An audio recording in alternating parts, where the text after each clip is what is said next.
Assalamualaikum warahmatullahi wabarakatuh. Baiklah, saya Sri Wulandari dari kelas 5C Manajemen Pendidikan Islam dengan NIM 2032377.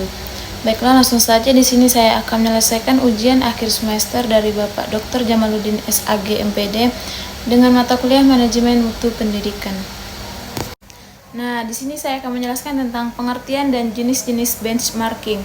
Benchmarking adalah proses sistematis dan berkelanjutan untuk mengukur kinerja, produk, layanan, atau proses bisnis suatu organisasi dengan membandingkannya dengan praktik terbaik dari organisasi lain yang diakui unggul di bidangnya.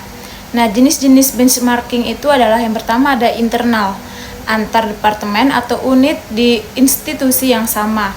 Yang kedua itu adalah kompetitif. Nah, membandingkan langsung dengan pesaing utama.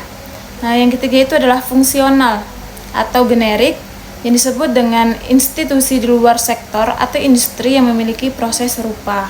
Selanjutnya yaitu saya akan membahas tentang asas dan generasi benchmarking. Asas atau prinsip dasar benchmarking menjamin bahwa proses tersebut dilakukan secara etis, efektif, dan memberikan hasil yang valid untuk peningkatan mutu. Nah, yang pertama itu adalah asas etika, di mana kerahasiaannya itu informasi sensitif yang diperoleh dari mitra benchmarking harus dijaga kerahasiaannya dan tidak boleh disebarluaskan tanpa izin. Nah, yang kedua itu adalah asas objektivitas dan konsistensi, yang mana itu berbasis data. Temuan benchmarking harus didukung oleh data dan fakta yang objektif, bukan berdasarkan asumsi atau opini. Selanjutnya di sini saya akan membahas tentang dasar pemikiran perlunya benchmarking. Dasar pemikiran perlunya benchmarking adalah untuk mendorong organisasi, termasuk lembaga pendidikan, agar tidak puas dengan status quo dan selalu berupaya mencapai kinerja yang lebih unggul. Selanjutnya yaitu benchmarking sebagai instrumen peningkatan mutu pendidikan.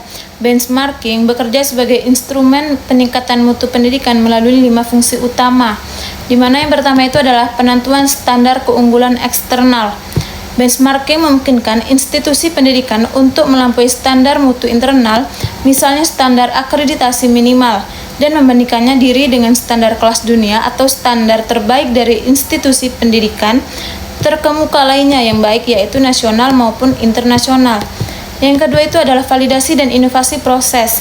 Instrumen ini secara spesifik mengidentifikasi proses kerja atau sistem yang membuat institusi mitra benchmark unggul. Ini bisa berupa proses penerimaan mahasiswa baru yang efisien, metode pembelajaran yang inovatif, atau sistem manajemen perpustakaan digital. Yang ketiga yaitu ada penetapan tujuan dan KPI yang ambisius. Setelah membandingkan data, benchmarking menghasilkan analisis kesenjangan yang jelas yang menunjukkan seberapa jauh kinerja institusi tertinggal dari praktik terbaik. Nah, yang keempat itu adalah pengintegrasi mutu dengan strategi.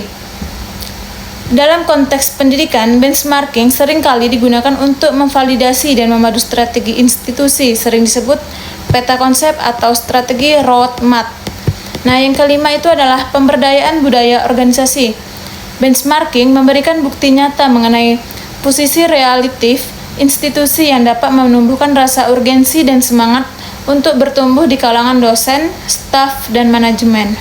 Untuk mengenai proses benchmarking adalah serangkaian langkah terstruktur yang memastikan bahwa perbandingan kinerja dilakukan secara sistematis, menghasilkan temuan yang valid dan dapat diimplementasikan untuk perbaikan. Nah, model proses benchmarking ini yang paling umum dapat digunakan adalah model 5 tahap. Yang pertama itu adalah tahap perencanaan atau planning. Ini adalah tahap fundamental di mana Anda menetapkan tujuan dan ruang lingkup benchmarking. Nah, yang kedua itu adalah tahap analisis. Tahap ini berfokus pada pengumpulan data, perbandingan, dan penghitungan kesenjangan. Yang ketiga itu adalah tahap integrasi. Tahap ini menerjemahkan temuan analisis menjadi target yang dapat diadaptasi dan diintegrasi ke dalam organisasi. Nah, yang keempat itu adalah tahap aksi. Ini adalah tahap implementasi di mana perubahan yang direncanakan benar-benar dijalankan. Nah, tahap yang terakhir yaitu tahap tinjauan. Tahap ini memastikan keberlanjutan proses dan mengukur keberhasilan jangka panjang.